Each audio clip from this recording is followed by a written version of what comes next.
Bueno, muy buenas noches. Bienvenidos a una nueva tertulia, el personaje y su historia, Memorias Vivas. La de hoy, muy especial porque este personaje que tenemos invitado esta noche es un personaje polifacético, está lleno de historias, está metido en las historias de otras personas y esas personas están metidas en la historia de este personaje. Como que todo el mundo tiene que ver con él, ¿no? Eh, y más allá de su trabajo artístico, que es importante, yo siempre he creído que Carlos Prada Hernández, el maestro Carlos Prada Hernández que nos acompaña esta noche, es un testigo ocular de la historia de Bucaramanga de su tiempo. Como que no se le ha pasado nada. Todo lo que ha pasado por el frente suyo lo ha registrado de alguna manera o lo ha referenciado en cada una de las cosas que hace. Carlos es pintor, es escultor, es curador de arte, ha sido comunicador, escritor, coleccionista. ¿Qué se me queda por mencionar, Carlos? Buen amigo, amigo de muchos, metido en la vida de todos y todos queriendo que esté de alguna manera implicado con ellos en cada una de sus proyectos. Bienvenidos a Memorias Vivas, el personaje y su historia, Carlos. Bueno, gracias. Que digan personaje a mí me pone como nervioso, pero son muchas cosas para contar, ¿no? Es algo que desde el inicio quise hacer y que por alguna razón me llegó la inspiración para convertirme en comunicador y ahí fui como cogiéndole el hilo al asunto. Empecé también a escribir desde el inicio y las cosas se fueron dando de una manera natural. Bueno, pues miremos de para atrás a ver qué encontramos en esa historia familiar suya. Primero díganos cuándo nació y en dónde. El 5 de octubre de 1950, Está recién cumplido. recién cumplido, Del 50, es decir, que estamos hablando con una persona de 74 74 años, sí, años. Eso es harto, ¿no? ¿En dónde? ¿Aquí en Bucaramanga? aquí en Bucaramanga. Aquí en Bucaramanga. ¿Su papá y su mamá, quiénes eran? ¿A qué se dedicaban? A ver, desde el inicio, digamos que siempre tuve algún tipo de inquietud con ellos porque mi papá vivía pregonando que él solo había tenido año y medio de escuela Ujú. y pues eso que llama uno en esa época me está echando en cara la educación, me está echando en cara la comida. Entonces él decía, yo con año y medio de escuela y los mantengo a ustedes todavía y no sé qué y todo eso. Se sentía orgulloso. Pero eso se me fue quedando a mí porque yo decía, mi papá, por qué habla de Vargas Vila, un escritor que en el siglo pasado estuvo rechazado por toda la sociedad Claro. y que ahora pues le estamos dando el valor que él tenía como escritor? Y él hablaba con mucha propiedad de Vargas Vila, ¿no? Porque porque recitaba poesía de Rafael Pombo. Si mi papá solo había tenido año y medio de escuela, nunca supe, esa respuesta nunca la pude atender. Lo mismo mi mamá tenía una capacidad para dejar que uno tomara las decisiones, pero que luego también las enfrentara. Ella decía, usted se metió en eso, mire a ver cómo soluciona. Las alas de la gallina ya no llegan hasta allá. Entonces, solucione las cosas. Entonces, esa libertad que ella le daba a uno no era común en una mujer que era campesina, que nunca aprendió a leer y a escribir, que me contaba que llegó al pueblo aquí huyendo de la pobreza absoluta que tenían allá en Lebrija, por diferentes razones que se pueden contar también, pero que no es el cuento ahorita, y que llegó a lavar pisos a un hotel ahí cerca de Copetrán, de dónde le sale a ella esa capacidad de dejar que su hijo haga lo que quiera, pero que asuma esa responsabilidad. Y ella ayudaba a las vecinas. Hay muchas anécdotas alrededor de la vida de ella, ¿no? Entonces, eso fue una inquietud que siempre tuve hasta cuando me puse a averiguar un poquito a través de varios links que fui descubriendo como Family Search y uniendo cositas que a través de la vida fue reuniendo. Por ejemplo, a los 12 años me senté con mi abuela aquí en el Parque García Rovira. Ella no vivía con nosotros, mi abuela materna. Me la encontré y me senté con ella a hablar. A mí me gustaba mucho hablar con ella. Y ella me dijo, ¿quiere pan? Y tenía una bolsa de tela. Le dije, sí, a mí me encantaba que ella me daba un mendrugo de pan y yo me lo comía y a mí me sabía delicioso. Y al sacar el pedazo de pan para dármelo, se le cayó una foto al piso. Le dije, Nona, ¿y esta foto de quién es? Dijo, ese era mi papá. Y me contó la historia. Mi papá y mi mamá me tuvieron a mí cuando recién empezaba la guerra de Palo Negro. Mi mamá cumplió la dieta y me dejó en la finca, o sea, tenía 40 días de nacida. Me dejó en una finca de unos amigos en la vía a Palo Negro, en la carretera. Ahí me dejó y yo nunca más lo volví a ver. Y cuando yo ya crecí un poco, esa señora, ella no recordaba ya el nombre, esa señora me contó la historia de mis abuelos y de mis papás. Entonces le contó la historia, su papá era liberal, en ese momento eran los guerrilleros de la época, y mi mamá era hija de un español conservador que había llegado a una vereda por los lados de San Gil y se había intronizado ahí y ahí había hecho más fortuna de la que ya traía de España. Cuando empiezo yo a analizar toda esa historia de ellos, descubro que el papá de esa mamá de mi abuela viene a ser como mi tatarabuelo o algo así. ¿La bisabuela? Eh, no, el papá de ella, Ajá. el papá de ella, era primo hermano de un gran pintor español, Así. nada más y nada menos que de Bartolomé Esteban Murillo.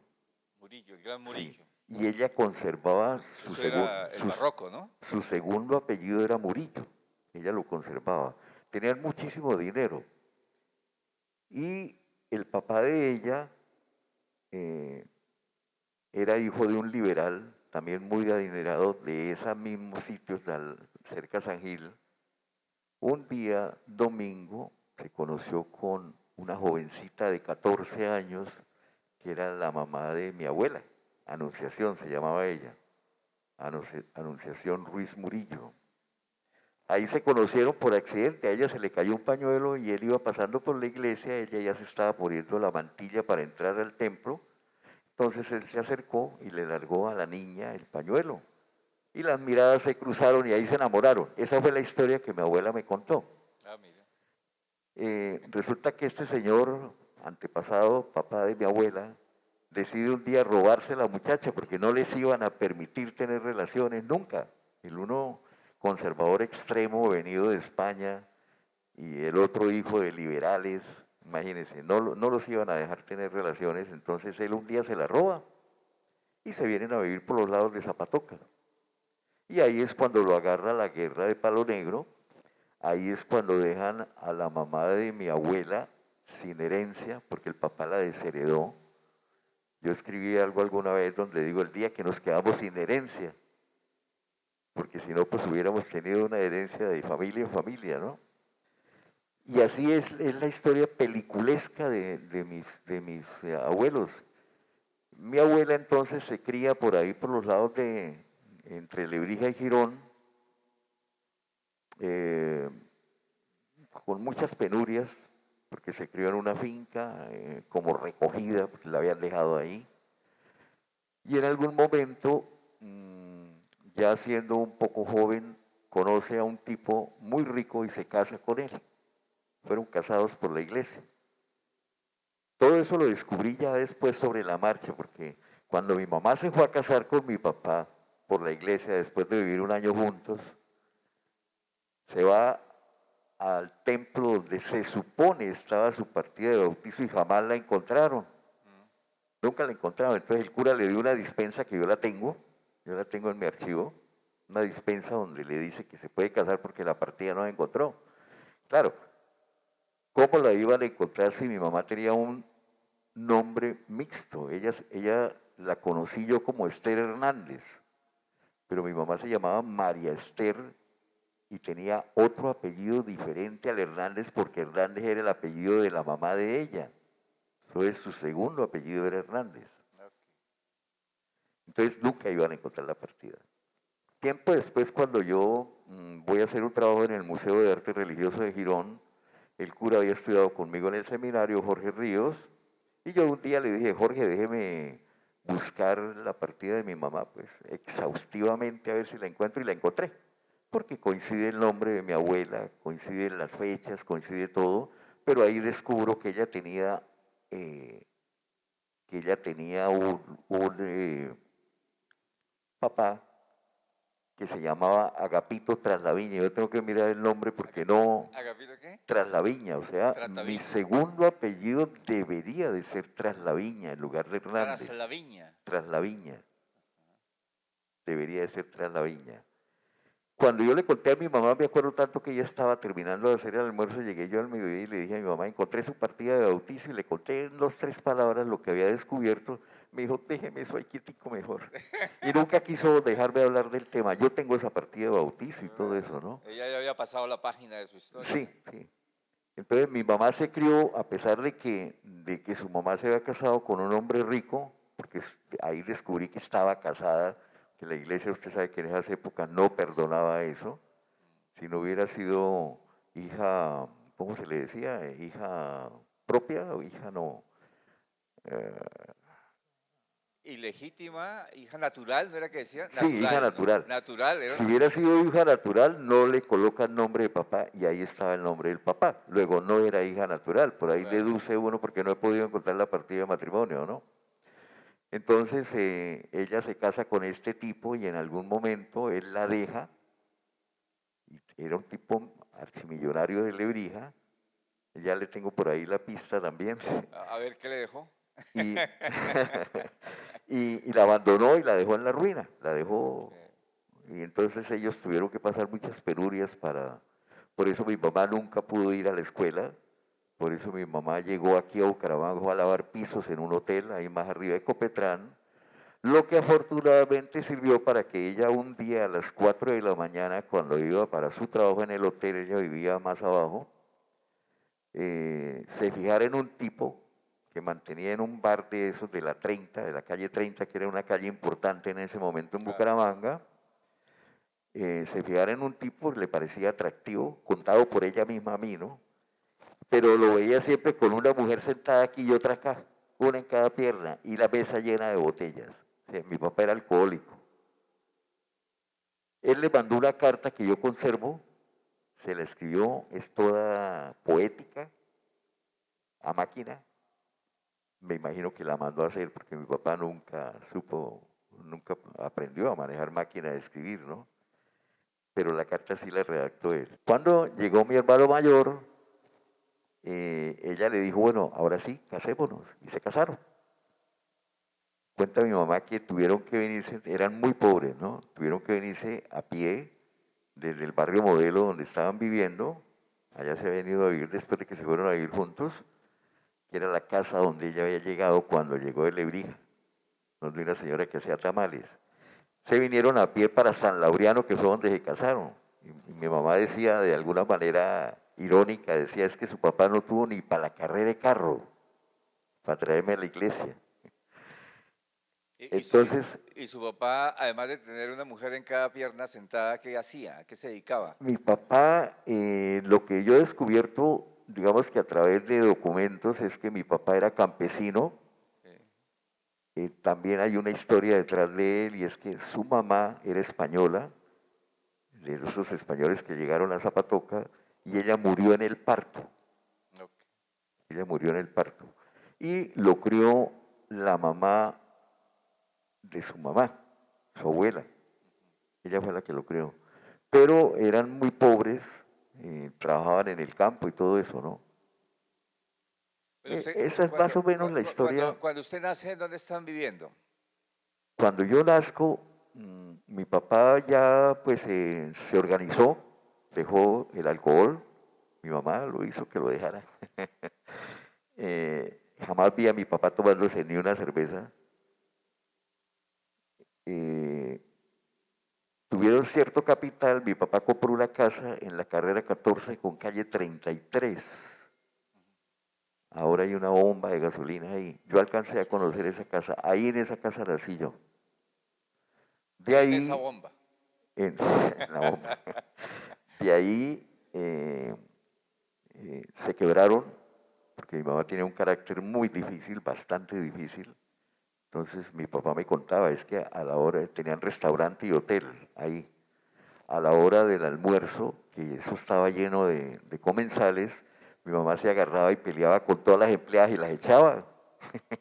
Entonces no había quien atendiera a la gente. Entonces se quebraron. Con lo que le quedó a mi papá, compraron una casa aquí cerca, en la carrera 11 con calle 31, relativamente cerca, 3 cuadras abajo. Por eso mi cercanía aquí con todo esto. Por Estás en el eso vecindario. Sigues en el vecindario sigo en el vecindario de su niñez. de mi niñez, sí. ¿Y la escuela? ¿A Cuando dónde? eso, el ambiente era distinto porque Bucaramanga fue creciendo hacia arriba, ¿no? Sí. A pesar de que aquí abajo estaba el barrio Piñitas, Bucaramanga va creciendo hacia arriba, hacia los lados de la Plaza de Mercado y todo eso, pero la gente digámoslo de bien, entre comillas, que vivía por acá era mucha, ¿no? Aquí vivían los Navas, a 3 casas de la mía vivía Héctor Cordero Reyes, un gran arquitecto del siglo pasado. 2 cuadras más arriba estaba, ahora se me olvidó el nombre. Bueno, los que trajeron los vehículos a Bucaramanga, pero se me olvidó el nombre ahorita. Bueno, ahorita me acordaré. Entonces era gente de mucho dinero, pero también algunas personas que no lo teníamos como nosotros, ¿no? Ujú. Entonces yo me crié en ese ambiente como dicotómico, como extraño, ¿no? ¿Y la escuela dónde? La primera escuela donde yo estudié fue la García Rovira, que daba en lo que ahora se llama el proceso penal acusatorio. Ya no existe la escuela. No, aquí en la parte de atrás del Palacio de Justicia, ahí quedaba la escuela, enseguida quedaba el Corazón de María, que era de unas señoras de Zapatoca, que ellas después compraron la casa de Custodio García Rovira aquí abajo. Ok. ¿Y qué tal la escuela? ¿Era buen estudiante? ¿Tiene recuerdos de esa época? Yo era buen estudiante de Sí. niños y después de ahí pasé a estudiar a una concentración que se llamaba Elena Santos, que quedaba donde luego fue la Camacho Carreño. Eso después se pasó a llamar Camacho Carreño, concentración Camacho Carreño. Ahí ya empecé a portarme mal, perdí cuarto primaria, me pasaron para la anexa del Colegio Salesianos Ujú. y los salesianos terminaron educándome a mí hasta tercero bachillerato, que volví y perdí el año. Pero eso es una historia recurrente. Todos los que han pasado por aquí, ninguno ha hecho la primaria en En un solo 5, el lado. bachillerato en 6 y la universidad en 5. No, se Entonces han tomado su tiempo. yo perdí tercero y le dije a mi papá y a mi mamá, yo no quiero estudiar más. Y Estuvo en el Salesiano hasta tercero de bachillerato. hasta tercero que lo perdí. Ok. ¿Y qué tal el Salesiano? Ahí eran En, talleres, ¿no? en Salesianos, Era una a escuela ver, de artes y ahí oficios, ¿no? empieza mi interés por el arte, porque los primeros talleres que yo escogí fue el de dibujo técnico, Mm. el de tipografía, las letras, y el de carpintería, que eran las manualidades. Esos fueron los talleres que yo escogí O siempre, sea que ahí ¿no? está la hebra que vamos a tirar, Seguramente. seguramente, ¿cierto? Pero también supe que ahí ya empezó a vincularse con cosas artísticas, que ha sido Claro, parte del de, coro, desde muy niño sentí primero que toda atracción por la iglesia. por la A mí me iglesia. gustaba toda esa pompa, los trajes que se ponían, en lo teatresco de una ceremonia religiosa. ¿Y no fue acólito de Fui casualidad? acólito, por ahí está la Ah, foto, sí. por ahí está la foto de niño, estoy ahí de acólito, En el Salesiano. en el Salesianos, claro. Ok. Pero había un cura italiano muy bueno que era músico, Javier de Nicolò, fue un cura Fue, muy famoso del por siglo supuesto. pasado, que hizo una opereta y yo canté en esa opereta en el Teatro Unión, ahí nos presentamos. En el ¿Él no teatro. es el fundador de la comunidad, de los colegios salesianos? No, ¿No? no, no, no. Ok. ¿O fue rector tal vez No de los recuerdo que hubiera salesianos? sido rector, pero sí era muy destacado No, es que dentro es de un lo que nombre muy hacía. conocido en Sí, la historia colombiana. O sea, lo sí, hemos escuchado a lo largo de Javier de Nicoló, por supuesto. Javier de Nicolò. Sí. Él hizo una opereta, yo recuerdo eso, lamentablemente de eso no tengo ninguna evidencia, pero participé de esa opereta ahí en el Teatro Unión. Ok, entonces ¿sale votado o se va del salesiano?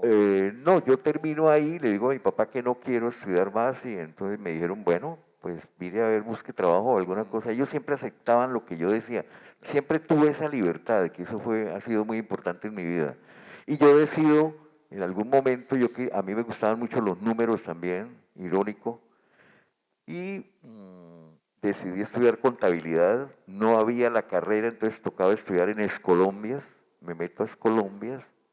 En ¿Eso qué era? Escolombias, ¿Qué era eso? escuelas colombianas de alto comercio y finanzas, Ok. quedaban atrás de la Sagrada Familia. Ahí ya conozco un resto de gente que tenía cierta afinidad con el arte, Carmen Doris Moreno, que a veces viene por acá, la primera mujer que trabajó en orquestas. Ella cuando llegaba aquí la Villos y cuando llegaban a las ferias de Bucaramanga que se hacían ahí en lo que hoy es el Hotel Chicamocha, eso era una hondonada, y llegaban las casetas de las ferias y a ella la buscaban los músicos porque decían aquí hay una mujer cantante muy bonita, ella era una mujer muy bonita de cabello largo, bailaba muy bien y todo y pues siempre la ponían a tocar las tumbadoras y cantaba. Ujú. Entonces era la atracción de la orquesta y era de aquí de Bucaramanga, ella todavía está viva. ¿Y su relación con ella en ese momento? Desde el principio fue muy cercana, ella me enseñó a mi teatro, yo Sí. participé en varias obras de teatro aquí en la Escuela Taller para Ciegos de la 13, hasta hace poco creo que quedaba ahí. Me enseñó a bailar, entonces yo me presenté, por ahí está una evidencia de eso, me presenté en la acción comunal, en el salón comunal del barrio La Joya, recién pasados allá, tenía yo 12, 13 años, cuando nos pasamos allá, pero luego yo cuando la conozco a ella tenía 17 años, años 67, y ella ya ahí me presenté yo bailando bambuco y todo eso. Entonces ahí empecé yo ya a mostrar cierto liderazgo con la gente, de donde salió creo que de mi mamá. Organicé un club, el Club Los Visionarios, tengo los carnés de eso y el club era para divertirnos con los estudiantes, ¿no? Entonces nos íbamos a Tablanca, que era la finca del dueño, Joaquín Fernández Sierra, el dueño de Escolombias. Nos íbamos allá, hacíamos paseos, entonces recogíamos platica. Cuando hacía falta, entonces yo iba y contrataba la mejor orquesta que había en la ciudad y nos presentábamos en diferentes sitios. Conservo todas esas tarjetas de invitación, las boletas, todo eso, conservo todo eso en mi archivo personal. O sea que allí hay un personaje que va entre el arte y la gestión, ¿no? Me gustaba mucho esa gestión y se recogía buena plata. Yo tenía un tesorero que él manejaba la plata. Organizaba eventos, Entonces con eso vendía ya nos íbamos boletas de paseo, la pasábamos bien. y A veces, y el estudio nada. O sea, no, yo terminé contabilidad, tenía el sí, club sí. duró como 2, 3 años, pero luego siento la necesidad de estudiar, de terminar el bachillerato y me voy para el Ok. Colegio Santander de noche, El glorioso. el glorioso Colegio Santander, me voy a estudiar de noche allá y de entrada me tocó un compañero adelante de mi puesto, eran esos pupitres de la tablita aquí al lado, adelante mío había un compañero y él se la pasaba ahí mientras el profesor allá al frente haciendo cosas en el tablero, él era ahí, y yo me ponía a mirarlo y era dibujando, que luego llegó a ser, él es pensionado todavía vive es pensionado de la UIS, Osvaldo Tarazona, muy reconocido acá, Sí, sí, ¿no? sí. Entonces Fue un día sindicalista, ¿no? ¿Cómo? ¿Fue sindicalista él? Creo que sí. Yo le dije un día, oiga, ¿usted dónde aprendió a hacer eso? Me dijo, en la Escuela de Bellas Artes. ¿Y dónde queda eso? Ok. Él fue el primero que me dijo. Se llama Instituto Santanderiano de Cultura, queda en la calle 37 con carrera 16 frente al taller moderno. Ajá. Ahí había un taller que era de Lucrecia Rodríguez.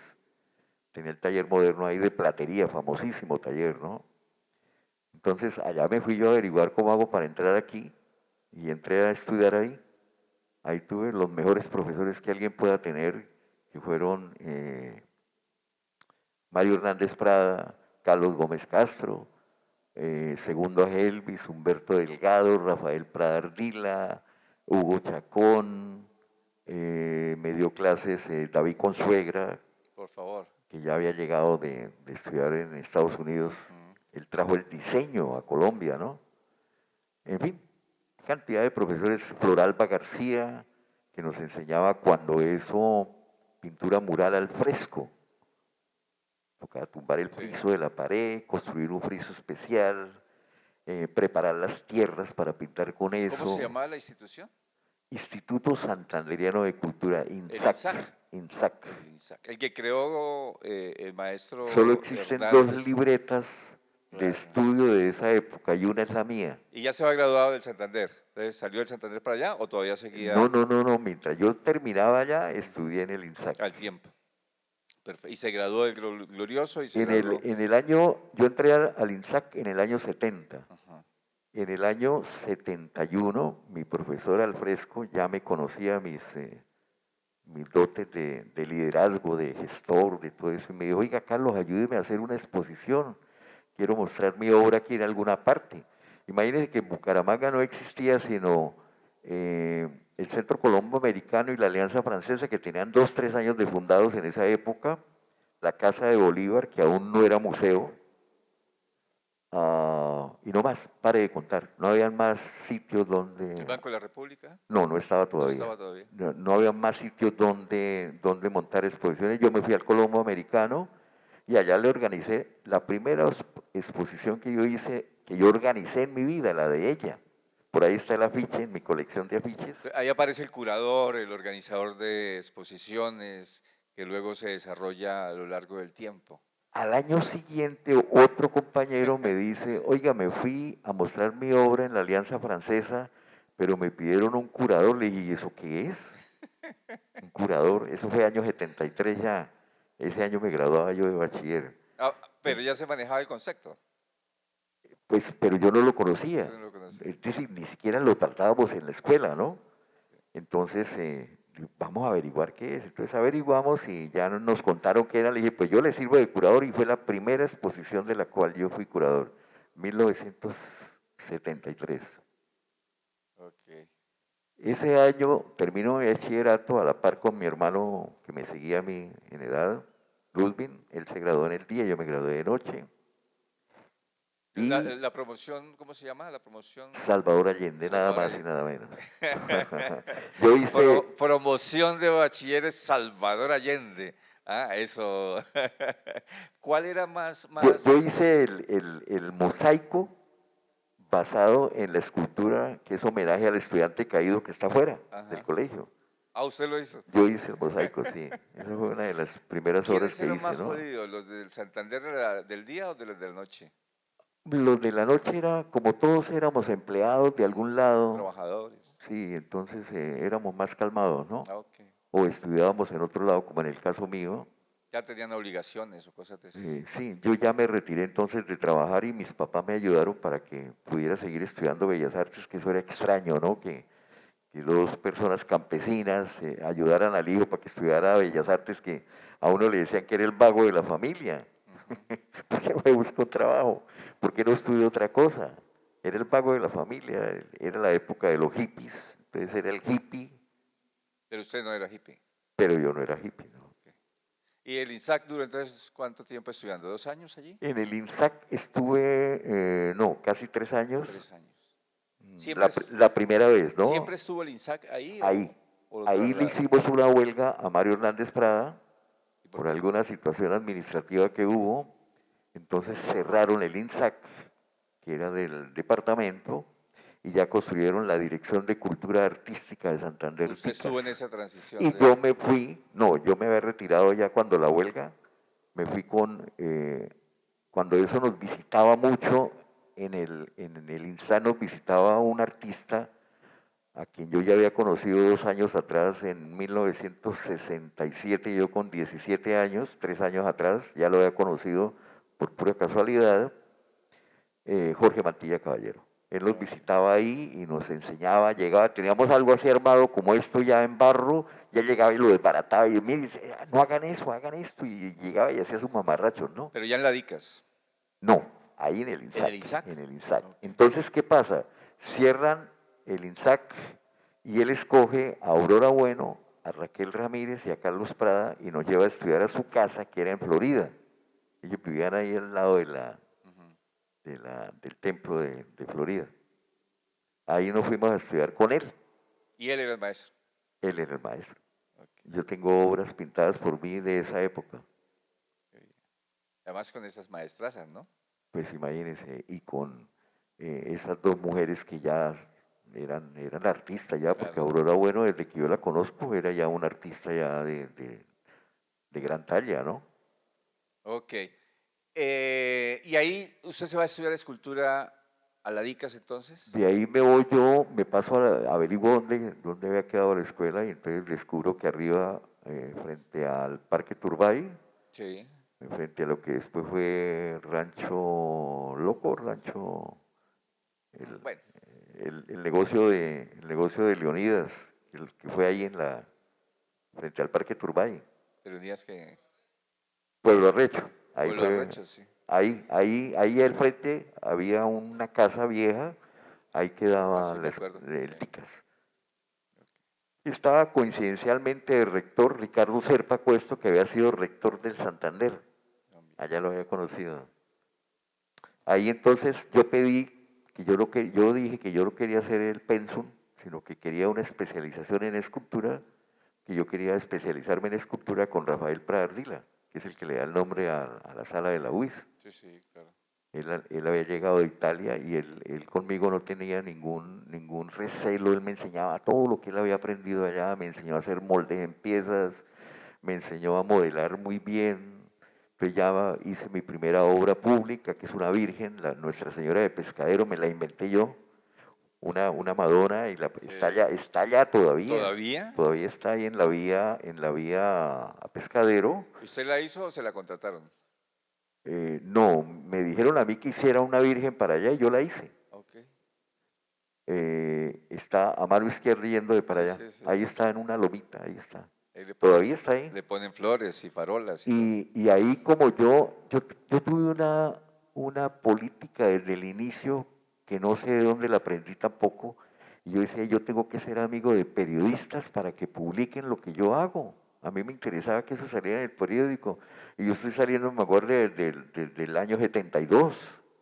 Empezaron ya a entrevistarme y con la Virgen. Entonces yo había cobrado 15.000 pesos por eso y el título del periodista de ese momento, Francisco Celis Albán, se llama, él vive en Bogotá. Era el mejor periodista que tenía Vanguardia en ese momento. El título de la columna que llamó mucho la atención es Vírgenes a 15.000 pesos. Imagínense. Entonces ya empecé yo a salir en el periódico, pero yo tenía ya esa política de que yo tenía que ser amigo de periodistas para que publicaran lo que yo hacía y amigo de historiadores para que registraran para la historia lo que yo hacía. Y es algo que he cumplido, ¿no? Siempre he sido amigo de historiadores y de periodistas. Son como áreas de desarrollo de conocimiento que siempre has mantenido. Yo pensaba que eran como recientes, de que se te había ocurrido empezar a escribir hace poco o a No. reconstruir las En memorias. 1973 Siempre te ha acompañado. estaba haciendo séptimo nocturno de bachillerato, porque eran 7 años, y el profesor de literatura me dijo, oiga Prada, usted escribe bien, ¿por qué no escribe algo que hay un concurso del Colegio Panamericano? Era el mejor en ese momento de la ciudad, ¿no? De la élite. Panamericano. Entonces, es un concurso interdepartamental entre el norte y Santander. Va a haber mucho participante, preséntese que usted es bueno. Y yo le dije, sí, sí, profesor, yo voy a escribir algo, pero a mí se me olvidó, como que no le paré muchas bolas, sin embargo, mañana se vence el plazo y hoy me dijo, hoy por la noche me dijo, ¿qué hubo? ¿Ya terminó su cuento? Le dije, sí, ya lo estoy terminando, esa noche lo escribí. Yo acababa de leer a Kafka y su Metamorfosis y me había impresionado. Además de que Kafka tiene relación con un animal que a mí siempre me ha gustado, por eso yo siempre he dicho que yo desciendo de egipcios, porque a mí los gatos siempre me han apasionado. El comportamiento del gato es un comportamiento diferente al de todos los demás animales que llamamos caseros, ¿no?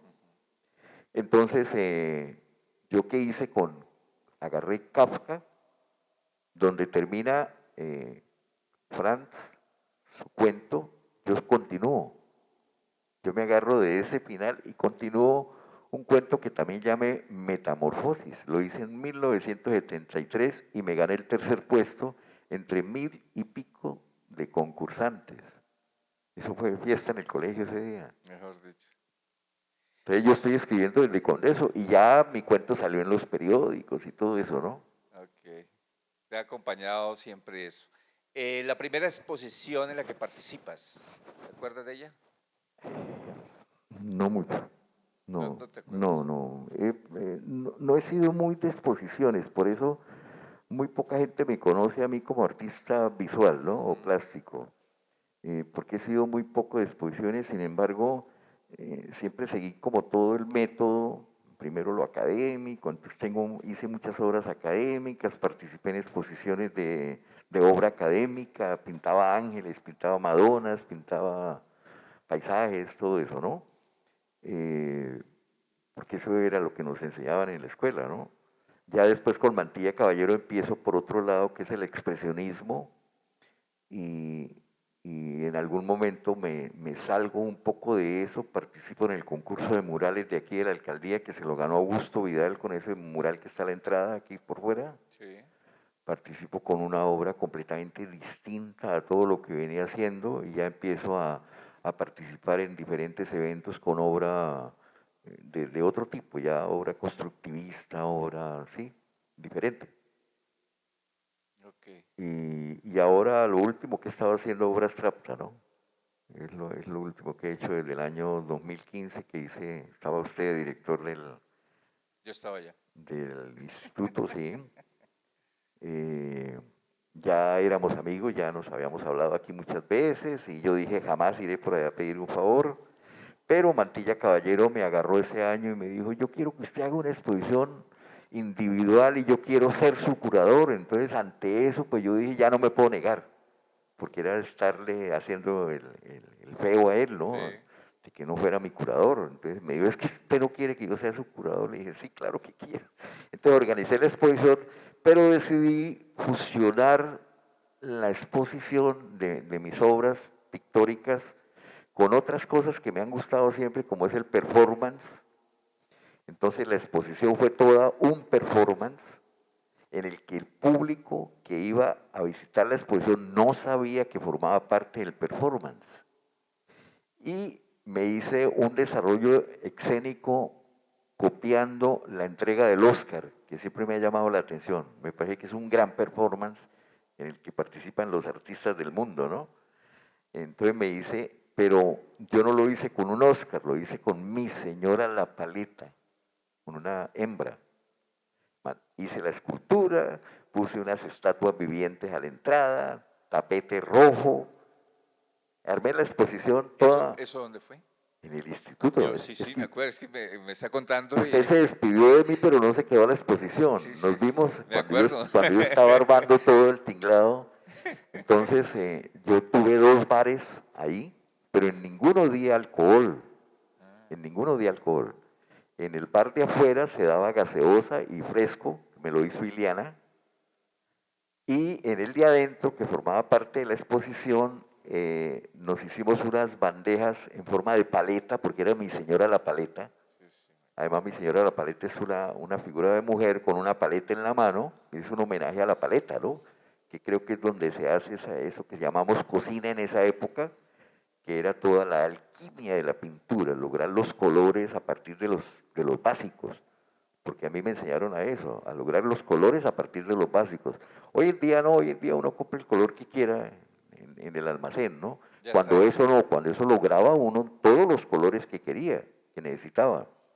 Entonces me hago un bar con paletas en icopor y encima con pintura regada, pero era chocolate o cualquier cosa de esas. Y las copas eran copas de todas las formas y tamaños, con líquidos de colores, eran refrescos de colores vivos y encima muy adornados con cerezas, con azúcar, con rodajas de limón, de naranja, todo eso.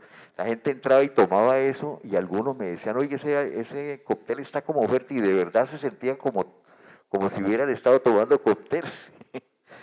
Y me organicé todo de tal manera que a mí me daba pavor cuando yo empecé a organizar eso, que Mantilla me insistió tanto, me daba pavor porque yo decía, ya tengo más o menos un nombre, yo ya estaba aquí trabajando, eso fue año 2015, finales del año 2015, ya tengo un nombre más o menos cimentado y me lo voy a tirar en esa exposición porque nadie va a ir por allá. Entonces yo tenía pavor por eso. Entonces contraté, sin embargo, al mismo tiempo confianza, ¿no? Que es lo que me ha motivado a mí siempre, la confianza que yo tengo en mí mismo. Contraté a una persona que se estuviera en la puerta, periodista, que era Alejandra Rojas, que llegó a manejar ADN, que acababa de llegar aquí a la ciudad. Ella se conocía a todos los periodistas. Yo le dije, yo le pasé una carta a 46 periodistas de Bucaramanga. No dejé ningún medio de comunicación sin llevarle yo personalmente la carta, la emisora de la policía, la emisora del ejército, la emisora de la curia, las emisoras que habían en algunos colegios, a todo el mundo le llevé yo carta, donde yo les iba a entregar una condecoración que se llamaba Mi Señora la Paleta, por ese trabajo que ellos habían hecho, y que jamás habían hecho, entre otras cosas, de valorar el arte de los santanderianos, ¿cierto? Entonces yo a todos les dije, les voy a entregar la escultura. Y las mandé a hacer, la misma escultura grande la mandé a hacer como esta figurita de acá, en fibra de vidrio, y se las marqué para entregárselas a ellos. Entonces todos fueron por la escultura. Pero la entrega de la escultura era al final del evento, 2 horas después de que empezaba el evento. O sea que todos los periodistas se quedaron las 2 horas ahí. Usted hace hoy en día una exposición, y yo lo he vivido en más de 1000 exposiciones que he organizado. Llega el periodista, generalmente de Vanguardia o del Frente, y rápido, rápido, consígame 3 o 4 para tomar una foto que me tengo que ir. Toman la foto, recogen el nombre y se van. Allá se quedaron las 2 horas del evento, asistiendo al evento, para que recibir la escultura, la estatuilla y recibir el diploma, y además había hecho un backing. Sí, ya me acuerdo. Con retazos, porque no tuve plata. Me gasté 11 millones de pesos en esa exposición, imagínense. Y no era para vender la obra porque mi obra jamás la he vendido. Mi obra ha sido para regalar. En el backing se paraban los periodistas ahí se paró el general de la policía, bueno, todos los de Vanguardia, todos con su diploma aquí, su estatuilla para que yo les tomara la foto y tengo las fotos en Facebook. Esa es la mejor evidencia que yo tengo. Fueron 46 periodistas. Yo creo que jamás en la vida se había dado eso aquí en la ciudad, de que 46 periodistas, todos marcados con una escarapela aquí que Alejandra Rojas les hizo, Pedro Pérez de Vanguardia o el que fuera, aquí es grande. Y los artistas me decían, oiga, ¿usted de dónde sacó tantos periodistas? ¿Cómo hizo para que vinieran? Pues yo me inventé todo ese show. Todos los fotógrafos de Bucaramanga, Plata Rueda, bueno, creo que Saúl Mesa, que por ahí está, me parece que él fue también, bueno, todos fueron allá y todos tomaron fotos. 3 fotos hay de todos los fotógrafos. El comunicador se vincula a Vanguardia, ¿no? O sea, se vincula a Vanguardia, usted ha escrito allí Lo de Vanguardia columnas, fue, artículos. lo de Vanguardia primero que todo fue una coincidencia, un apoyo de mi profesora una de mis profesoras de Historia del Arte, ¿Quién fue? Virginia Nemeth. Ya tomé clases con ella. Aquí había estado yo, aquí en esta casa estuve yo en el ITAE recibiendo clases de ella, de Lucila Lara de Moreno, esposa del gobernador, de Rafael Moreno Peñaranda, y de Lucila González, de ellas tres, y además de Blanca Guillén, la esposa de Mario Hernández Prada. Fueron 4 profesoras de historia del arte que yo tuve, muy buenas todas, muy buenas. Entonces Virginia un día me dijo, Carlos, hay la oportunidad de hacer el suplemento dominical de Vanguardia Liberal y hágalo, me dijo a mí. Imagínense, me estaba dando esa oportunidad, yo no era periodista. Pero ya existía el suplemento. Claro, el de Vanguardia sí, Sí, sí. ya estaba el suplemento dominical. No me acuerdo quién era el director en ese Jorge momento, Valderrama. tal vez, Valderrama dirigió el suplemento tal de vez sí. Vanguardia. Entonces Y luego Doña Clarita, me ¿no? dieron la portada, que por ahí de pronto habrán visto la foto de la portada, fue mía, la página central toda fue mía. Ujú. Sin ser periodista yo hice el suplemento de Vanguardia Liberal. Qué bien. Y además escribía reseñas de las exposiciones, Cuando yo de entro los al seminario, artistas. porque después del bachillerato y después de todo ese agite del arte y todo eso, llega un momento en que me provoca entrar al seminario, me meto al Seminario Mayor de Bucaramanga a estudiar filosofía. Desde el principio, alguien me dijo alguna vez, tal vez el rector, no recuerdo muy bien, escríbase algo usted escribe bien, escríbase algo porque el obispo Monseñor Héctor Rueda Hernández está de cumpleaños, escríbase algo. Entonces yo escribí una nota de cumpleaños, fue publicada en Vanguardia, entonces ahí empecé yo a publicar en Vanguardia cosas, todas con esa excusa de que era para el obispo, ¿no? Eso me sirvió para yo hacerme bien amigo de Héctor Rueda Hernández y me permitió que cuando a él lo nombraron arzobispo, años después, primer arzobispo de Bucaramanga, él exigió que yo tenía que ser su edecán. Creo que por ahí está la foto donde estoy yo de pelo largo, porque se usaba el pelo largo y nunca nos dijeron córteselo ni nada, y con alba. Estoy detrás de él porque yo fui su edecán. Y también me sirvió para que, como él fue el primer arzobispo y era el presidente de la Conferencia Episcopal Ya, Colombiana, que es la entidad que manda sobre la Iglesia Católica en el país, él era el anfitrión de Juan Pablo II, cuando vino. cuando vino, sí, él era el anfitrión porque él era el presidente de la conferencia. Por eso vino el Papa a Bucaramanga, esa es la razón. Sí, sí. No, no porque él hubiera querido escoger Bucaramanga, es que porque aquí estaba el que mandaba en la Iglesia Católica en Colombia. El que ordenaba la agenda. Y Monseñor Héctor Rueda Hernández me dijo, Carlos Humberto, yo tengo un nombre mixto, Carlos Humberto, no lo uso por lo largo, ¿no? Hágase algo para regalarle al Papa. Oh, Él me pidió a mí que hiciera algo para el Papa, no que yo quisiera regalarle al Papa, él me pidió algo a mí. Entonces yo me hice una cruz en estilo cubista, que salió en Vanguardia en el periódico del momento, creo que también está la foto por ahí. Dice, una cruz, regalo de la curia para el Papa. Y después me nombran a mí en alguna parte, ¿no? ¿usted se la entrega a él? No, se la No fui entrega capaz, él, ¿no? no, no fui capaz, la emoción no me dejó. Se la entregó a Héctor Rueda. No, se la entregó Ramiro Liscano, que era el encargado de toda la logística de él. Yo estaba en Málaga cuando él me llamó y me dijo, ya está su pase para que entre y le entregue la cruz al Papa. Yo me fui con mi mamá, nos paramos en las 56 con Diagonal 15, que él venía en contravía, y por ahí bajó para la Ciudadela, ahí, y yo no fui capaz, yo no fui capaz de ir. La emoción no me dejó, yo temblaba y no fui capaz de ir. ¿De qué era la cruz? ¿Cómo estaba hecha? Es en acrílico, En acrílico. sí. Ok. Y hice una pequeña jugarreta que ahora ya la estoy contando, y es que a mi hermano lo había matado, mi hermano se supone que fue heleno, del ELN, ingeniero químico cum laude de la UIS, Ujú. pero se había dedicado a eso, no sabíamos, lo supimos ya cuando lo mataron, lo habían matado en Bogotá, y yo quise hacerle como una especie de homenaje a él, y la cruz está hecha en rojo y negro, que son los colores de la bandera del ELN, La del Papa. la del Papa. Sin vergüenza, ¿no? Tramposo. Con una agenda doble. Bueno, Carlos.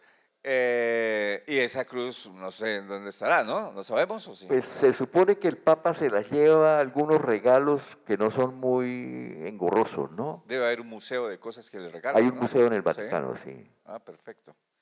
Bueno, pues ¿qué más se nos queda? A ver, ¿qué más que el cantante? Es cantante. Es cantante coral y canta extraordinario. Aquí cuando vino, usted estuvo, ¿cierto? Cuando estuvo Amalia acá, Amalia Carrera. Sí, Sí. Amalia, Usted estaba ahí. sí. Usted estaba cantando ahí con el... Yo pertenecía al coro de Amalia Carrera, sí. cuente A mí siempre me gustó el canto. ¿Cuándo empezó? Desde muy joven a mí me gustaba el Sí, canto y mucha gente decía, usted tiene una voz diferente. Yo me la escucho y no la veo porque es diferente. bajo. Sí, y esto, ¿por qué no canta? Entonces me metí al coro de Amalia Carrera para educar un poco la voz, luego con Diego Hernández también estaba haciendo Con Diego. ensayos y todo, pero pues no ha sido algo así muy asiduo, ¿no? Pero bueno, será caminado todas, ¿no? O sea, Esa pequeña frustración, si se puede llamar así, me llevó a que cuando hice televisión comunitaria, que duré 8 años haciendo televisión sin saber un carajo de eso, luego la Comisión Nacional de Televisión nos permitió estudiar en la Manuela Beltrán un diplomado de televisión comunitaria que es diferente a la comercial y a la estatal, ¿no?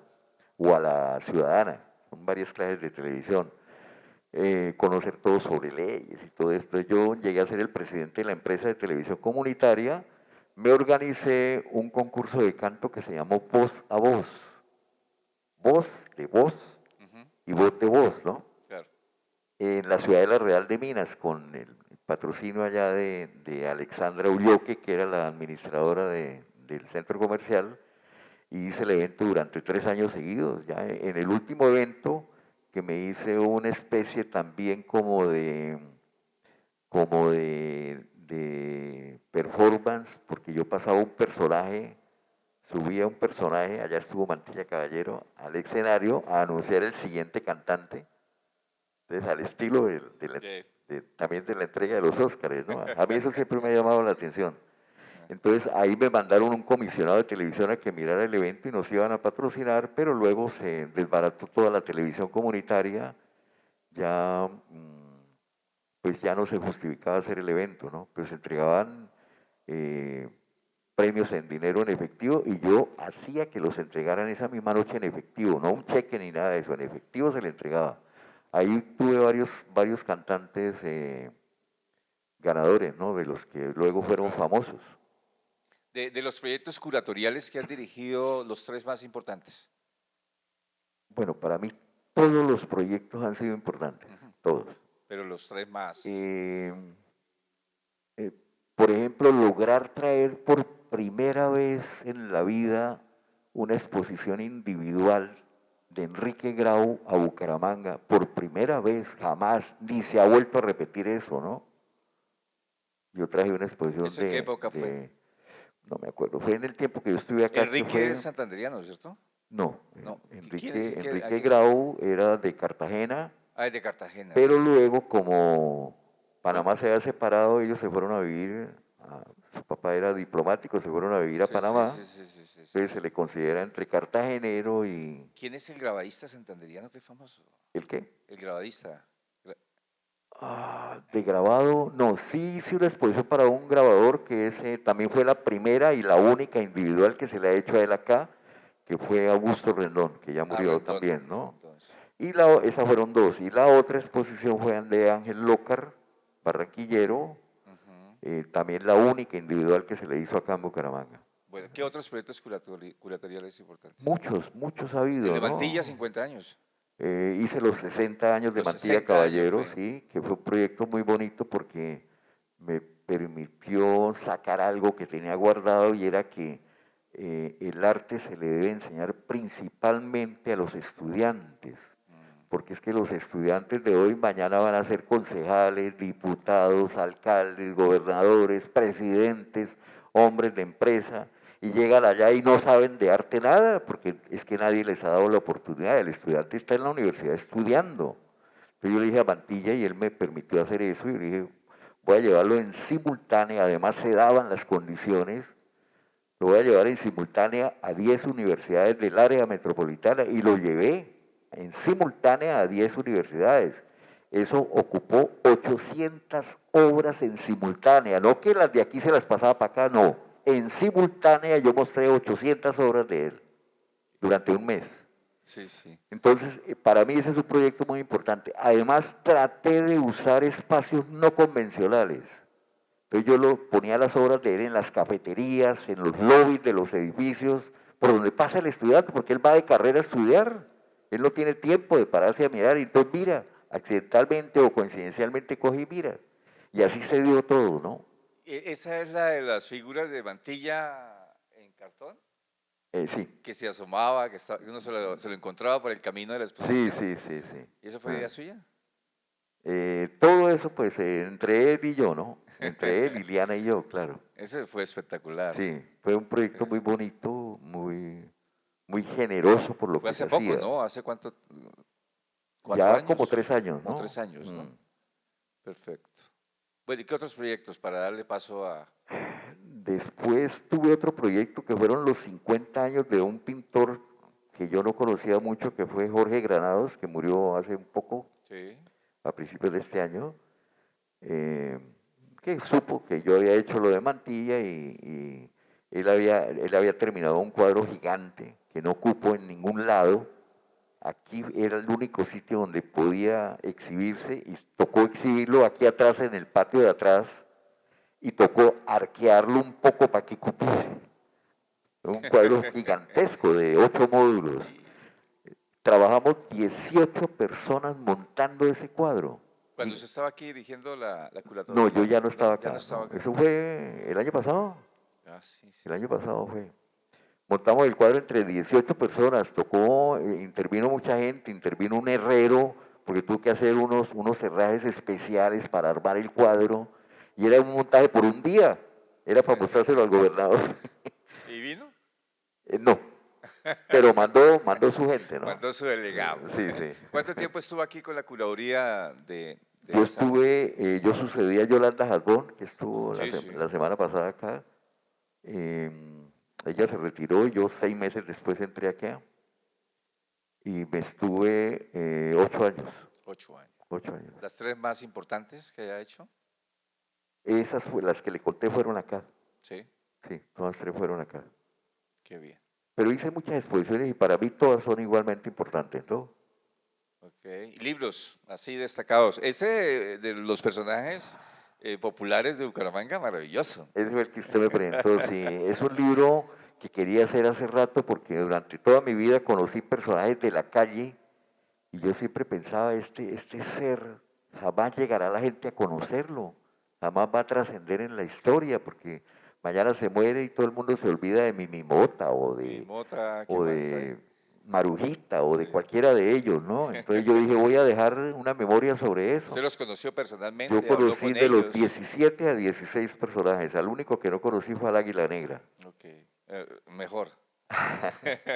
Interactuaba con ellos y todo. Sí, yo les hablaba, compartía con ellos a veces, me los encontraba, pero no se sabía mucho de ellos, ¿no? Mimota no se sabía el nombre, en fin. Entonces, La yo historia y la hice una tragedia. mezcla entre ficción y realidad, Sí. que siempre me ha gustado ese estilo, ¿no? Pero eso de trabajo maravilloso. Que es el mismo de García Márquez, ¿cierto? Claro. Mezclar la realidad con la ficción y uno no sabe en dónde está la ficción o dónde está la realidad. Y es un acto generoso, es un acto, no sé, porque es que están ahí, ¿no? Hacen parte del paisaje de la ciudad, todos Por tenemos eso que ver con él. el Sí, subtítulo es Nosotros los creamos. pues claro. Porque es que Mimimota, ¿quién lo bautizó Mimimota? La gente. Nosotros mismos lo Sí, bautizamos sí. así. Y a nosotros nos parecía un personaje y lo poníamos a cantar. En fin. Entonces es una creación del pueblo y luego los olvidamos, los desechamos. Claro, claro. Bueno, Entonces yo dije, tengo que dejar algo que los recuerde a ellos, ¿no? fue un acto, Pero me hice otro proyecto también que siempre quise hacer, que es una enciclopedia que está en camino. Ya he hecho 3 tomos, uno publicado, otro en camino de ser publicado y otro que estoy terminando, que es recoger las biografías, sobre todo de artistas que nadie recuerde. Usted le pregunta a un estudiante de hoy en día de Bellas Artes, ¿conoce a Elkin Restrepo? ¿Quién es él? No saben. Entonces yo empecé a recoger todas las biografías, fue pura coincidencia también. Estaba de curador en el Museo de Arte Moderno, de conservador, ya. Y esa labor yo mismo ofrecí que yo iba a terminar escribiendo un libro del museo. Eso fue un ofrecimiento mío, por eso los derechos de autor son míos. Porque no fue que ellos me contrataran para eso, ¿no? Sino que yo hice claro. el libro. Entonces yo dije, voy a recoger las biografías de los artistas que tienen obras acá en el museo. Y empecé a recoger las biografías cuando de pronto el director me dice, no se pueden publicar biografías porque el libro ya lleva 500 hojas, un libro grueso. Entonces, si metemos biografías, nos vamos a 1000. Eso es imposible ya de publicar. Entonces, yo todo aburrido le dije un día a Daniel Navas y le dije, yo no sé qué hacer, publíqueme eso digitalmente. Dijo, no, digitalmente no, hagámoslo en físico. Y él me patrocinó el libro, él me hizo el libro se llama Caminos Recorridos. Entonces yo recojo ahí, además para desquitarme un poquito con algo, ya van a saber qué, y es que yo recojo ahí artistas del mundo olvidados, como Gaudí. Todo el mundo lo nombra a toda hora, que es la catedral de Gaudí, pero nadie se acuerda que murió atropellado por un tranvía, que lo llevaron al hospital y que nadie sabía quién era ese indigente que habían recogido. Y resulta que era Antonio Gaudí, el que habían recogido. Lo descubrió el capellán cuando pasó. ¿Qué hace el maestro Gaudí? Lo atropelló un tranvía ese señor. Ese es el maestro Gaudí. Casi que se muere y nadie sabe. Entonces, esos personajes, esos artistas, Y se fue sin terminar la catedral. sí, los metí ahí en esa recopilación de 210 autores cada libro, artistas colombianos. Nadie sabe que Pilar Caballero, la hermana de Luis Caballero, fue una gran artista. Nadie sabe eso. Entonces yo la metí ahí también, me recogí esas biografías, pero de aquí también hay muchos artistas que ya la gente se olvidó de ellos, entonces los metí ahí. Pero los organicé de una manera por abecedario con el nombre, porque no somos militares. La gente dice, Prada Hernández Carlos está exponiendo. No, señor, Carlos Prada Hernández, que es distinto. Entonces yo los organicé por el nombre. Entonces, cualquier pintor de apellido, de nombre Faustino puede estar al lado de Fernando Botero. Y a Faustino nadie lo conoce, pero a Fernando Botero sí. Entonces todos están mezclados de esa manera. Y son 5 libros. ¿Por qué le pusieron El Señor de los Museos? ¿De quién fue la idea? Porque de Mantilla Caballero fue la De idea. Mantilla. El Porque Señor de los Museos. siempre he tenido relación con museos y siempre, bueno, pues ahora ya hay alguna justificación para que me busquen, le contaba. Ya, y ha promovido, ¿no? Y ha dirigido también, ¿no? Le contaba que Pedronel Rodríguez compró una finca allí en Lebrija y está haciendo un museo y me buscó a mí, me conoció por Marketplace hace 2 meses y ya estoy dirigiéndole el museo que está construyendo en Lebrija. El Señor de los Museos. Entonces ha sido pura coincidencia. Y estuvo en el Museo de Guevara en Charalá, ¿no? Estuve en el Museo de Guevara que se llamaba cuando eso José Acevedo y Gómez. Fui director de ese museo, yo lo metí a la red de museos, porque yo pertenecía a la red de museos. Estuve dirigiendo el museo de Rafael Díaz Chacón aquí en EAFIS, en la vía Piedecuesta. En la Casa Custodio García Rovira también, ¿no? Yo fui el primero que sacó en mis afiches, mostré el afiche que hice en 1982, donde digo, Bucaramanga necesita un museo, participemos. Eso decía el aviso, cuando eso no existía el Museo de Arte Moderno de Bucaramanga. Y yo saqué esa campaña, que ahora este año se volvió realidad. Este año el ministerio dijo que eso que hay ahí es un museo, y le cambió el nombre a la casa, ¿no? Se llama Museo de Bellas Artes de Bucaramanga, Casa de la Cultura Custodio García Rovira, invirtió el nombre. Okay. Y lo mismo me pasó con el Museo de Arte Religioso de Girón, que también inicié con Isaías Duarte Cancino cuando eras párroco de la catedral y yo estaba en el seminario. Usted siempre ha estado cerca de los curitas, ¿no? Sí. Esa vida yo escribí uno de mis libros es en folletos, ¿cómo se llama eso? Fascículos. Fascículos. Lo hice acá, hice solo 6 fascículos por costos, salía uno semanal y uno de esos dice, si yo hubiera sido cura sería papa. Y esperaría que me regalaran una cruz. Pintada de rojo y negro. Pintada de rojo. Helena, una cruz helénica. Sí. Bueno, este es Carlos Prada, vamos a darle un aplauso grande por su historia, por todo lo que nos ha compartido esta noche y bueno, queda en manos de ustedes lo que le quieran preguntar o indagar.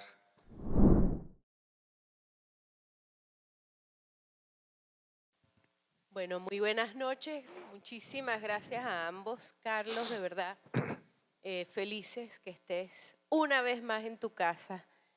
Como digo yo, tú ya has vivido 120 años mínimo por todas las acciones y actividades en el ámbito cultural que nos has contado y otras, muchas otras que no nos has podido contar por el espacio. Pacho estaba preocupado que íbamos a tener que hacer 6 meses de programa de Memorias Vivas para poder que saliera toda tu información. En todo caso, pues bueno, como siempre, felicitarte y seguramente todo el mundo sabe que además tu gestión cultural siempre desinteresada y siempre de una u otra forma tan polifacética, te ha llevado incluso en los últimos tiempos también a hacer registros de los circuitos culturales e históricos de la ciudad. Muy recientemente estás haciendo el de la calle de comercio. Quería comentar eso pues para que complementar un poco la información, pero también has hecho como gestor cultural investigación que tiene que ver con toda la historia de la ciudad, que tiene que ver con todos los, cada uno de los, que a mí eso me llama mucho la atención, cada una de las historias, anécdotas, memorias vividas por ti personalmente,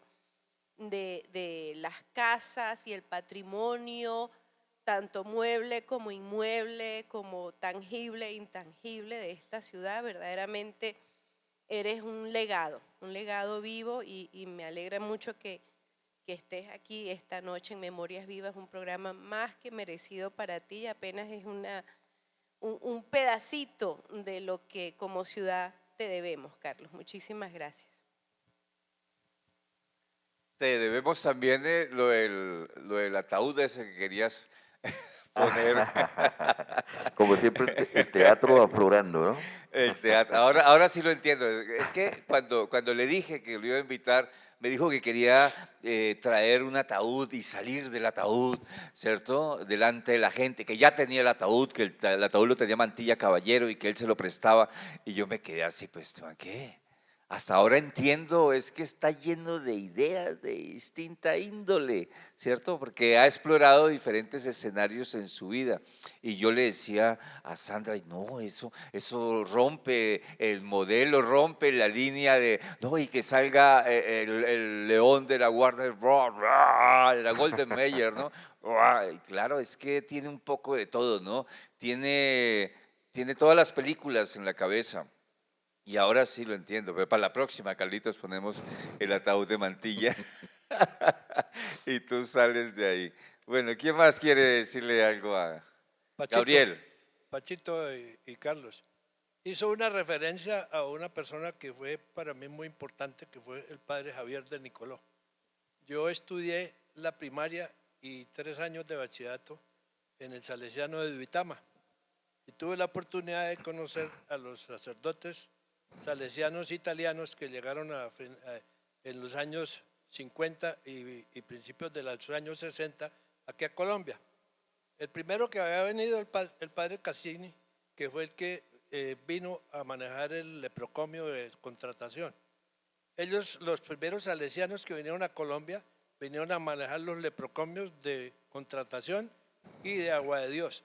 Ya el del Loro en Cartagena había sido abandonado. Ellos se dedicaron a eso. Fueron los que protegieron a Luisa Calvo y los que le consiguieron casita a Luisa Calvo para que viviera en Agua de Dios, y llevaron el piano que era de Federico Lleros Acosta, que cuando supieron que Luisa Calvo tenía lepra, las hijas no volvieron a tocar el piano porque pensaban que se iban a contagiar. Entonces se lo llevaron y esos salesianos, lo llevaron allá y ya se estuvieron.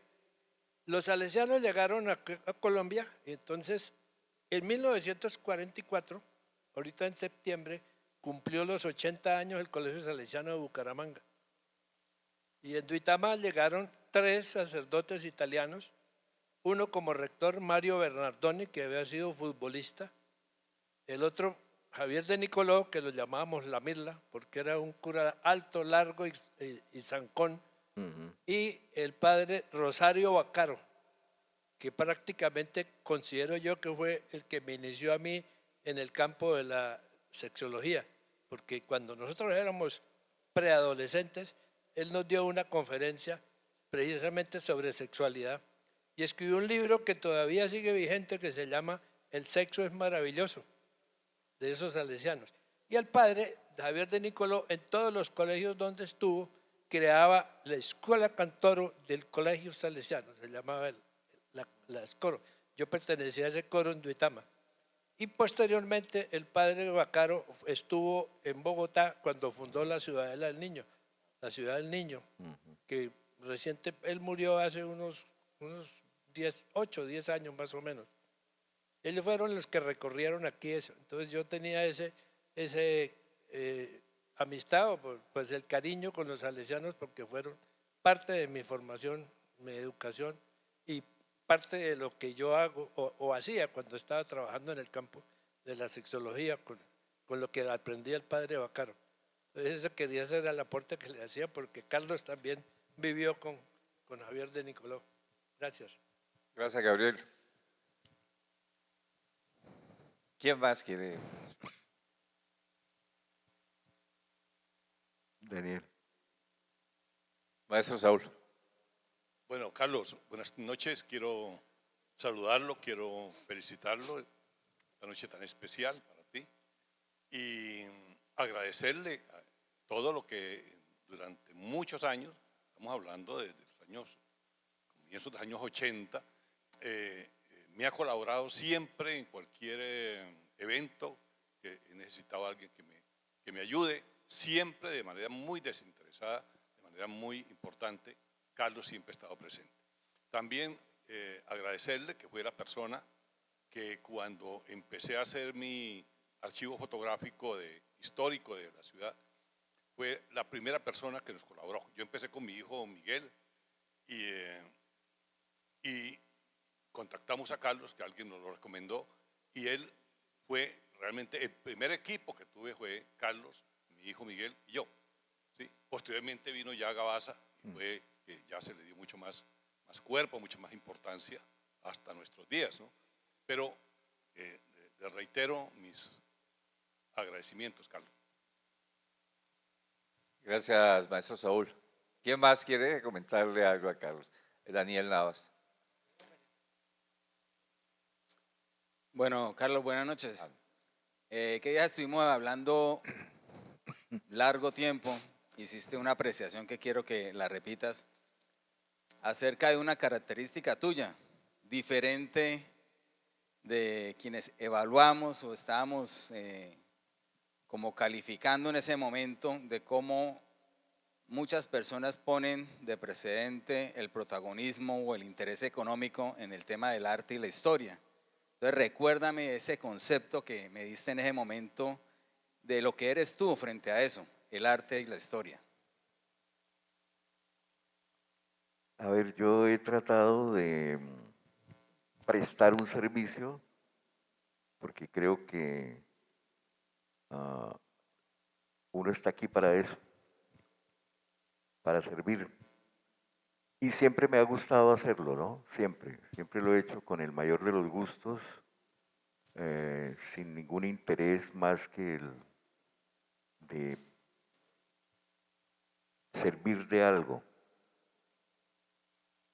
Además de que mi formación en medio de las dificultades propias de la, por la cual se pasó por la familia que tuve, mi formación siempre fue muy completa en ese aspecto, porque en mi familia también la gente era muy servidora, ¿no? Mi papá y mi mamá les gustaba prestar mucho ese servicio, entonces las lecciones que yo siempre aprendí fueron relacionadas con eso, con ese prestar un servicio a los demás sin esperar nada a cambio. Es más, a veces se presta un servicio, no todas las veces, y la ingratitud abunda más que la gratitud. pero eso no ha sido un obstáculo para continuar. Siempre todo proyecto que yo asumo, como ven con los libros, siempre son para prestar un servicio. Por eso ese afán que tuve desde el inicio de volverme periodista, porque yo quería ver lo que yo hacía publicado en el periódico, pero veía que había esas dificultades para que los medios entendieran que el arte es algo vital en el ser humano. Es algo vital, no es necesario, es vital. Y había esa dificultad siempre, entonces yo dije, yo tengo que ser periodista, por eso construí, le di creación a un órgano informativo que aún tiene su registro en Cámara de Comercio, que se llama Magazine Cultural Santander, que también tiene una feliz coincidencia, y es que el primer suplemento cultural que se hizo en Bucaramanga a color fue el Magazine Cultural Santander, por encima de los medios económicos que tiene Vanguardia Liberal en ese momento, ¿no? Por encima de eso, el primero fue el que yo hice.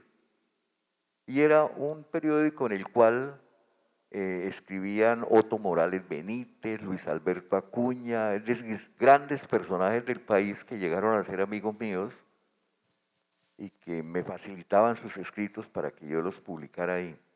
Entonces, ese servicio siempre creo que se ha notado en lo que he querido hacer. No he sido muy amigo de,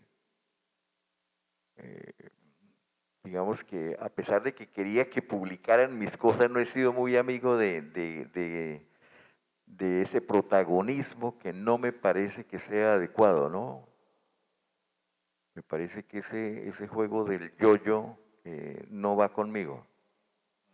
Muchas veces yo le digo a la gente, hagamos esto, hagamos aquello, y yo prefiero que no me nombre. Me pasa siempre eso cuando llamo a las emisoras, a la cultural del Instituto Municipal de Cultura, y yo le digo a los periodistas, no me nombre, diga lo que le estoy diciendo si cree que debe decirlo, pero no me nombre, ¿no? Quede usted con la gloria de que lo dijo. Por ejemplo, ahorita había llevamos 8 días de octubre, pero los periodistas de la cultural todos los días dicen, estamos en el mejor mes del año, el mes del Halloween.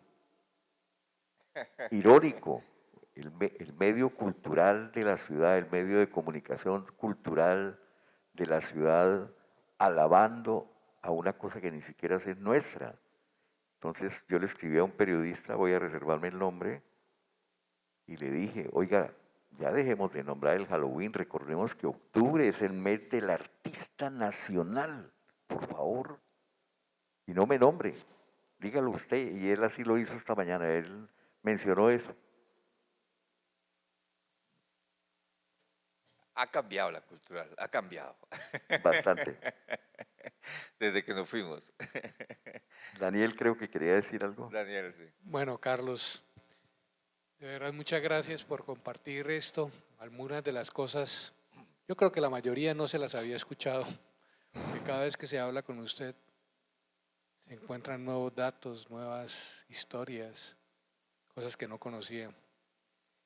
Y parte de eso, de lo que se hizo en la Casa del Libro Total hace algún tiempo, 8 años, duramos haciendo exposiciones. Gracias al archivo de Carlos, era su colección de exposiciones, de catálogos, de información que él reunía durante años, se pudo escribir esas biografías de los artistas muertos, muchos vivos que ni siquiera tenían información de ellos mismos. Carlos hizo un archivo impresionante que en ese momento está en la UIS. Y gracias a Carlos, a esa generosidad de guardar lo que tal vez otros no ven valor, él fue muy generoso con la ciudad, con los artistas, con la gente que hace cosas en la cultura.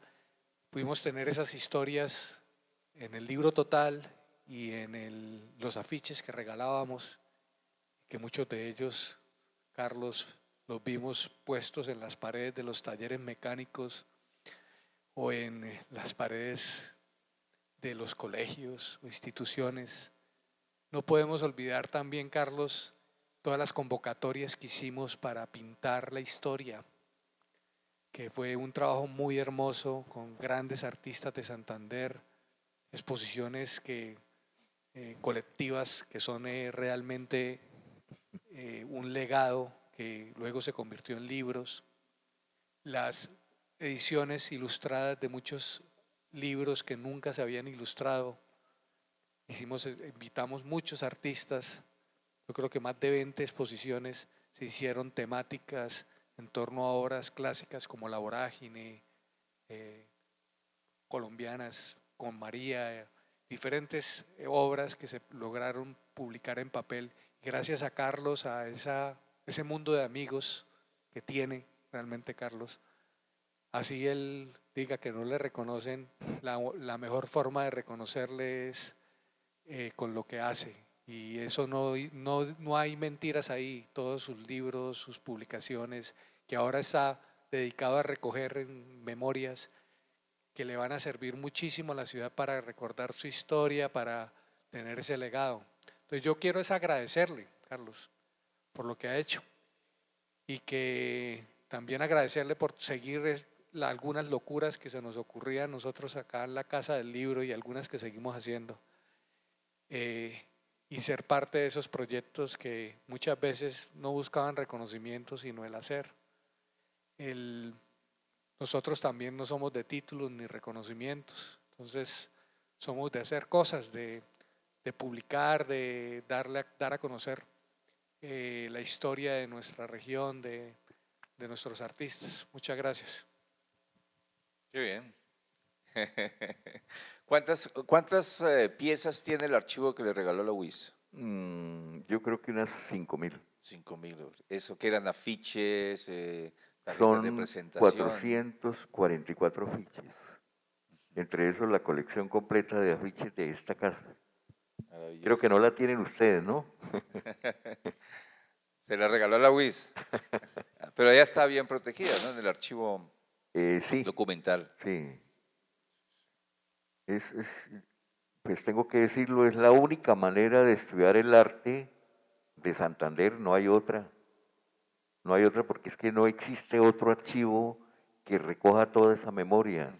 A nadie se le ocurrió, habrá artistas que tengan su archivo personal, pero que hayan guardado, pues me he encontrado con lo que dice Daniel. Por ejemplo, una vez vino Luis Duarte, no sé si alguien lo conozca, y estábamos hablando aquí abajo, él se había ido para Venezuela y regresó, y estábamos hablando aquí en la sala 3 tomando un café, y me dijo que él había hecho una exposición en el Banco de la República en algún momento y que el ejército había ordenado bajársela. Le dije, claro, yo estuve en esa exposición y tengo ese afiche.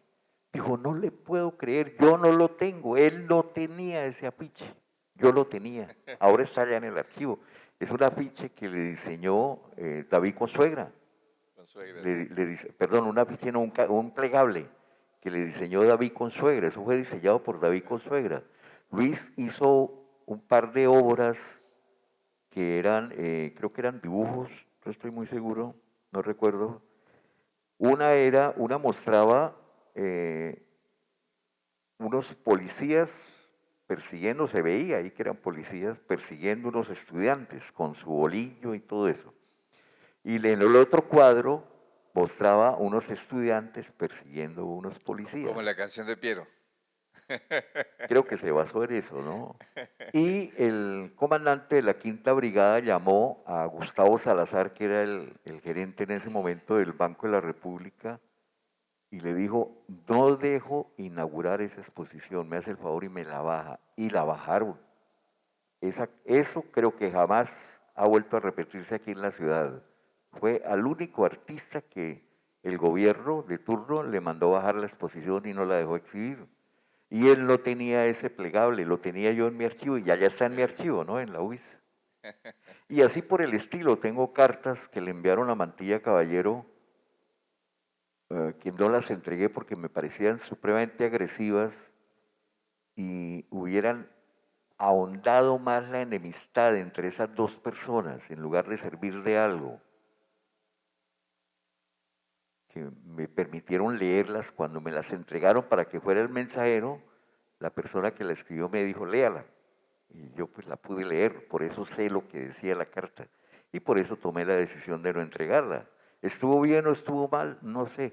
Voy a decir lo que esa misma persona decía respecto al arte. Cuando me preguntan a mí que si a mí me gusta este artista o este me parece más importante que el otro, yo siempre repito lo que él decía y es que la historia tiene un sedazo que es la que decide quién era artista y quién no era artista. Yo no soy quien para tomar esa decisión. Este es mejor que este o aquel, o este es artista y este no es artista. No, para mí todos son válidos, todos son artistas. De hecho, hay un dicho popular que yo siempre retomo, y es que cuando uno hace algo en la casa, o hacía, porque eso se usaba antes, uno hacía algo fuera de costumbres de la familia, hacía uno algo raro, los papás le decían, usted sí es mucho artista, ¿no? Ahí ellos estaban, vea, en ese momento diciendo qué es ser artista, sin ellos saber que estaban sacando ese enunciado para decirle a la persona que por actuar diferente, por haber creado algo distinto a lo que el común hace, es un artista. Pero entonces uno no es, en el caso mío, yo digo, yo no soy quien para decir este es artista o este no. Para mí todos valen igual. Por eso todos te quieren, Carlitos. Bueno, un aplauso para Carlos. Ah, pero no, falta Fabio. Maestro Fabio, por favor. Bueno, muy buenas noches, Carlos. Felicitarlo por esa semblanza multifacética que hoy hemos tenido la oportunidad de escuchar. Y algo que me causó curiosidad, porque aquí Santander fue un pionero en ese campo, sobre la televisión comunitaria, que en Bucaramanga se desarrolló y en varios municipios aledaños se desarrolló de manera interesante a través de la tecnología en ese entonces que eran las famosas parabólicas. Le quería preguntar, porque es que es una deuda pendiente que hay sobre la televisión comunitaria, que logró avanzar en la ley con varios capítulos y con varios decretos y emitidos por la Comisión Nacional de Televisión del entonces.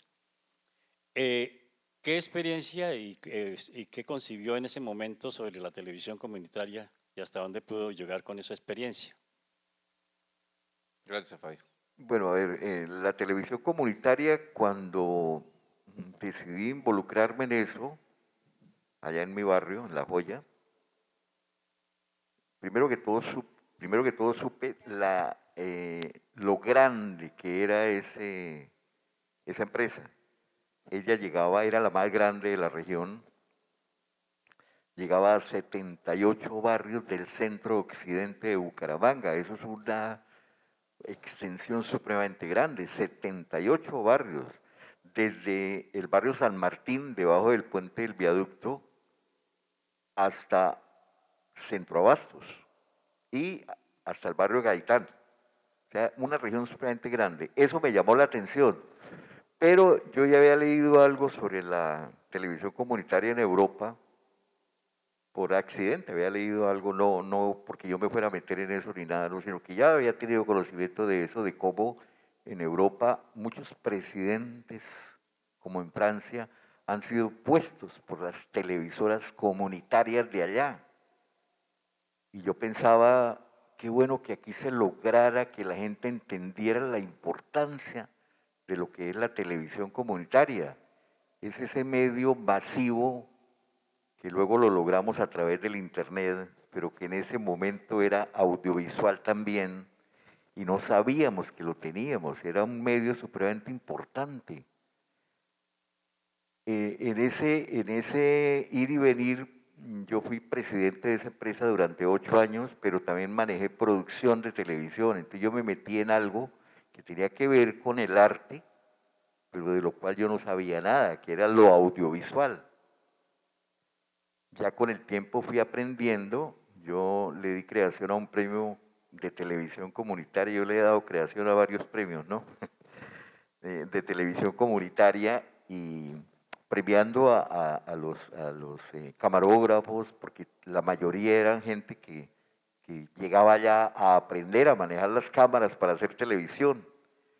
Entonces,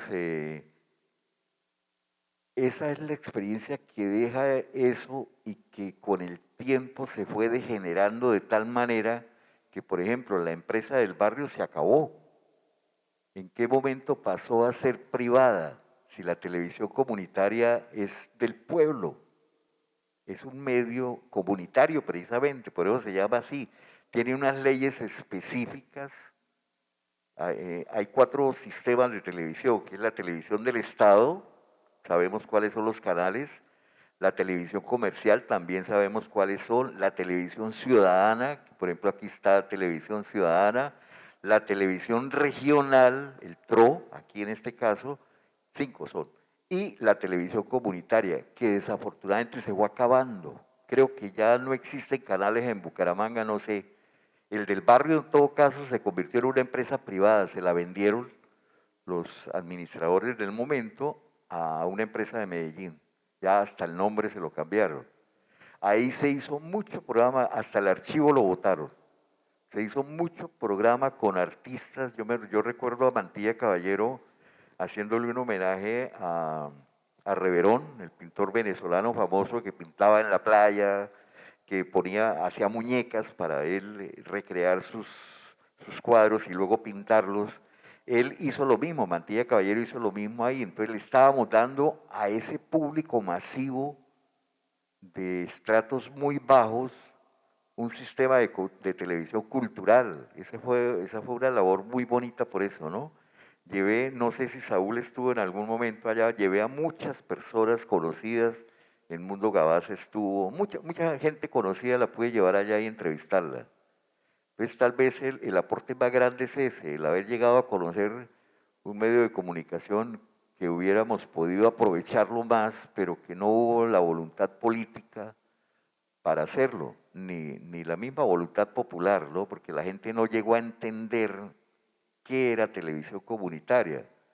Lo comparaban mucho con las parabólicas, con los sistemas parabólicos, pero eso no es lo mismo. Claro. Bueno, pues nada, ¿no? Ya, queda algo pendiente. Cerramos.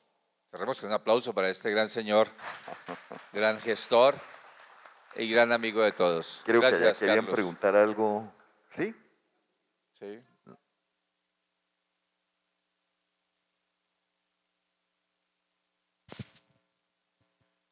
Carlos, si no hubieras estado en el mundo del arte, ¿qué profesión te hubiera gustado? ¿En qué profesión te hubieras desarrollado? ¿Cómo te hubieras visto en este momento si no estuvieras en el ámbito artístico? Una pregunta bastante difícil porque casi todo lo que pienso que yo hubiera podido hacer está relacionado con arte. Yo hubiera querido ser arquitecto, es una de las bellas artes. Hubiera querido ser actor, es de las bellas artes. ¿Usted estuvo en clases con Heriberto Sánchez? Yo estuve con Heriberto Sánchez tomando teatro y es más, me presenté con Carmen Dori Moreno, ¿no? ¿Se acuerda que le conté? Entonces, todo lo que yo hubiera querido hacer está relacionado con el arte. Yo creo que el arte viene, y ya lo descubrí, de dónde viene, desde bastante lejos, por una línea materna. Era imposible que se salvara. Pues sí, ¿Sí? sí. Lo único que lo hubiera salvado hubiera sido que hubiera seguido la carrera de acólito, a hermano, a cura, a papa a lo mejor, ¿no? Pero sin embargo, vea, yo estuve en el seminario y un día le dije al rector, que también se llamaba Carlos Prada San Miguel, él llegó a ser obispo de Uitama, ya murió. Un día le dije, oiga, cambiemos el sagrario. Digo, ¿qué se le ocurre? ¿Cómo se le ocurre que lo hagamos? Entonces yo me hice una reproducción del Arca de la Alianza, ¿la recuerdan en la Biblia? Claro. Me hice una reproducción con con tela de pintar, con lona costeña, en fin, me hice la reproducción tal cual. Entonces yo hubiera hecho no sé qué cambios, ¿no? Bueno, Carlos, el libro total y el programa Memorias Vivas siempre al invitado le entrega este reconocimiento para que lo conserve allá dentro de las tantas cosas que usted debe tener allá en su casa. Una más, pero esta con todo nuestro afecto, con todo el cariño, con toda la querencia que le tiene a usted el libro total, la casa del libro total, sistemas y computadores y todos los amigos que conforman esta empresa. Muchas gracias. Un aplauso para Carlos.